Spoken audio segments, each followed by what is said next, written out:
Hi, my name is Miranda, and for this week's readings and videos, we talked about participatory culture in education.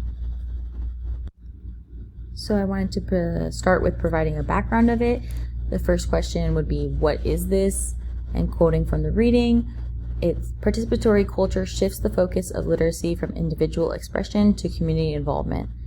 So this just is the idea that everyone has the ability to participate, produce, share, and intake ideas, something accessible to everybody. So the 5 main characteristics of participatory culture, what I listed on the slide is the exact wording of the book, but the main takeaways are low barriers, strong support, informal mentorship, contributions that matter, and having a social connection with each other online. And some ways that we can engage in this is by collaborative problem solving, which could be seen through school-related platforms like Google Docs, Jamboard, Kahoot, other things like that. Affiliations and expressions on social media platforms like Facebook groups, Discord, Reddit, YouTube, and others. And circulation as well, which is informational resources like blogs, tutorials, and others. So specifically in education, there was some proposed pros and cons in the reading specifically. So for some pros that I mentioned, incorporating technology in a classroom can lead to jumpstarting students' willingness to get involved and to share their opinions, as well as providing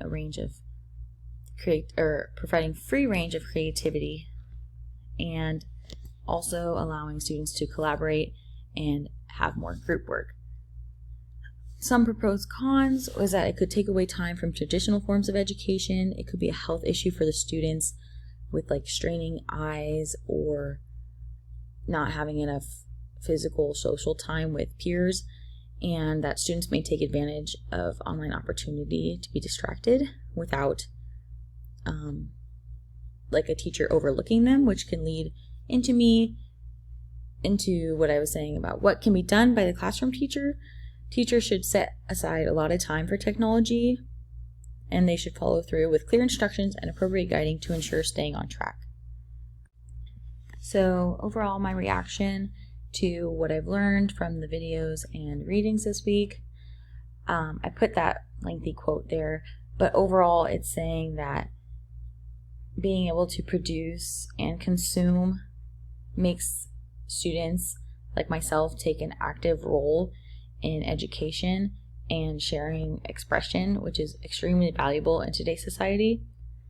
So some ways that schools can better integrate participatory culture in the classroom is to assign a variety of homework tasks, both tangible and through online resources, have access to more clubs and or mentors in the areas of interest starting younger. I would say even middle school, get kids thinking about what they're interested in, and I think incorporating technology can really help aid that. Take advantage of access to technology in the classroom and funnel funding towards this valuable asset to increase student creativity and collaboration, because I'm sure not all schools currently have access to technology in the classroom, but studies like the ones done and mentioned in the article and videos on participatory culture definitely show the value of having funds go towards this. And finally, I just wanted to cover all the aspects of participatory culture that I agree with. I think it's extremely beneficial as an educator to support students' interests and collaboration. There is an imminent need for incorporating technology into schools. Students should be able to have control over expressing their opinions with a watchful eye. Technology and the idea behind participatory culture can aid in students gaining more information on potential future careers, which benefits society as well if we have a lot of people or students raised from a young age knowing what they want to do. And finally, it encourages uniqueness, diversity, and our differences, which is extremely beneficial. Thank you.